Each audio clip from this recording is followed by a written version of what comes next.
چگونه موبایل خود را کنترل یا ردیابی کنید؟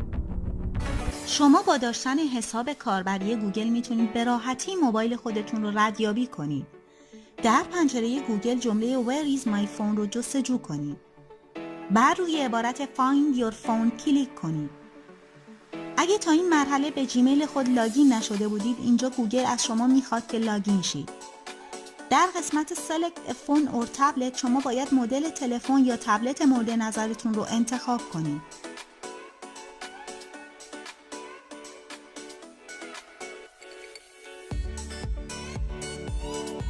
در اینجا شما با کلیک روی کلمه لوکیت محل تلفن رو پیدا می‌کنید. در این قسمت اگر مایل باشید میتونید تلفن خودتون رو قفل یا همون لاک کنید. در این مرحله اگر خواستید میتونید به موبایلتون زنگ بزنید.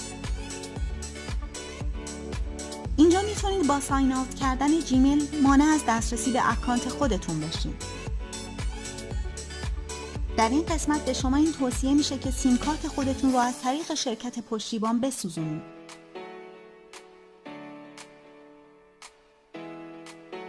Consider erasing your device این امکان رو به شما میده که تمام اطلاعات موجود در گوشیتون رو پاک کنید.